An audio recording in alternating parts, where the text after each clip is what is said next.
joining me today. Hello, everyone. Welcome to another edition of Voice of America Sports Box, where we talk about all topics related to sports.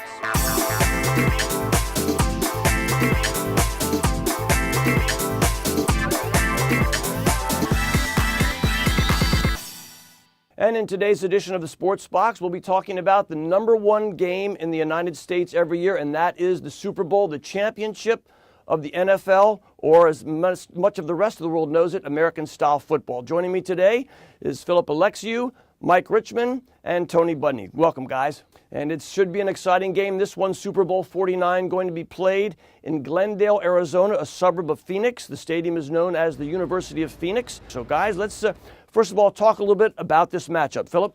Well, to me, Seattle, there's all kinds of statistics about the game. But I kind of throw all the statistics out when it comes to the Seahawks because they're unusual, because they have an unusual quarterback who does unusual things at unusual times. And then, of course, they have a very good defense, a very smothering defense.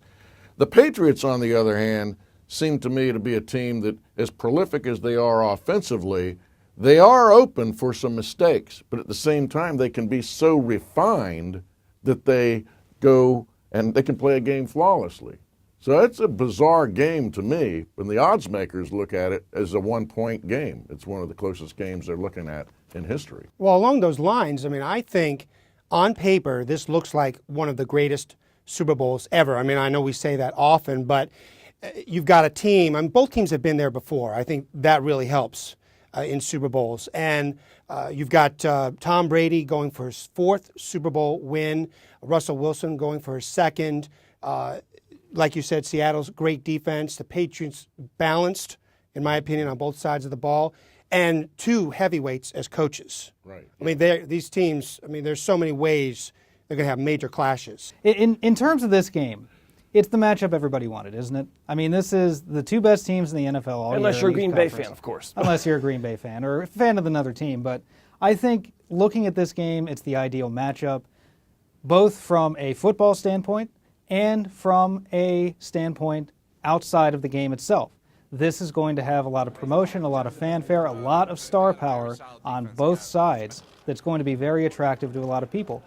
And guys, what a lot of people don't know, perhaps, unless they've studied this is only the third time in the last 21 Super Bowls that the top two seeds will square off. New England having been the top seed in the AFC and the Seattle Seahawks the top seed in the NFC. So that is something that should make it a close game, hopefully. Well, they always talk about close games, and so many times it's had a blowout. And the problem I had with last year's Super Bowl was it didn't surprise me that Seattle overwhelmed Denver for some odd reason. Denver's offensive line doesn't seem to be anywhere compared to what New England's offensive line always is. Tom Brady has more time to pass than I've ever seen any quarterback game after game, year after year. I don't know how they do that with their pass protection, but it blows my mind. And that's going to be a key. He doesn't really need it either. The offense they've run is a very quick, successive passing offense. Right. So he doesn't even need all that time for every play that they run. I think there's major legacies that are at stake here in terms of Tom Brady and Bill Belichick. Oh, absolutely. And even Russell Wilson. You've got a team, the New England Patriots. They're the last team to have won back-to-back Super Bowls. They did it in 2004, 2005. And now you've got the Seattle Seahawks trying to keep the Patriots from winning another Super Bowl and trying themselves to win back-to-back Super Bowls. Then you've got a coach of the Seattle Seahawks, Pete Carroll, who used to be a coach of the New England Patriots years ago. I think this is the third time that's happened where a Super Bowl coach will face his former team. That was a great point you made about the back-to-back Super Bowls, because in the first 15 years of Super Bowls, from 1966 basically to 1980, there were 4 situations where you had back-to-back winners. And we've only had 3 since then, I believe, either 3 or 4. So it's not as easy today to win back-to-back Super Bowls with the tremendous parity throughout the league. It's just a totally different game than it was back then. So not making any predictions yet, but I think that could play a major role in determining the outcome of this game. And when we talk about quarterbacks, you really have to talk about Tom Brady. This is the 6th Super Bowl appearance for him. Amazing career that he's had. And, of course, Terry Bradshaw and Joe Montana having won 4 Super Bowls. And this will be the chance for Tom Brady to take it a step up from that even. Well, he's an elite company right now. I mean, you do not take that away from him. But like you say, take that next step. Tie those guys. I think he will be more in line with Montana. I mean, Bradshaw, of course, was a tremendous quarterback, Hall of Fame quarterback. But he'll be on par with Montana. And then, who knows, Brady may want to go for that 5th someday. I don't think he's going to retire right away. But also Belichick. He wins a Super Bowl. He ties Chuck Noll from the Steelers for the most Super Bowl wins ever by an NFL coach. I mean, that's a very prestigious accomplishment. And let's flip that around, too. On the other side of the coin, you got the Seahawks coming into their 2nd straight Super Bowl. They can make a case for themselves to be the team of this decade, just as the Patriots did last decade with the Super Bowls they won and the Super Bowls that they got to. And Russell Wilson winning his 2nd straight. He's had a lot to prove in this league. A lot of people, there have been a lot of detractors for him, and frankly, this postseason, he's performed sort of in mediocre fashion. When they needed him most, he was able to step up to the plate, but the 3 interceptions in the playoff game that they ended up coming back to win.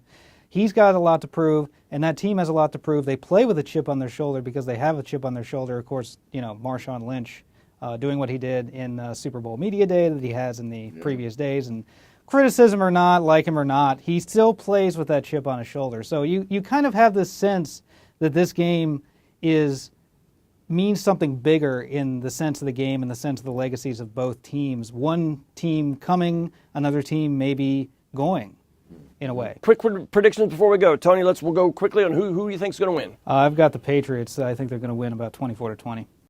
I've got the Patriots. I think they're going to do it because Russell Wilson, the Seahawks quarterback, like Tony said, 3 interceptions in the championship game. If the Seahawks fall behind, they're in trouble. I think the Patriots are going to pull it out. Philip? I guess I'm rooting for Seattle for whatever reason. I think Russell Wilson will run the ball more than you think in this game, and I'll just pick Seattle. Okay, well, I think I'm going to go with the other 2 here. I think I'll go with the Patriots, so that's 3 out of 4. We'll see what happens. That's all the time we have here on the Sports Box. Stay tuned for our next edition.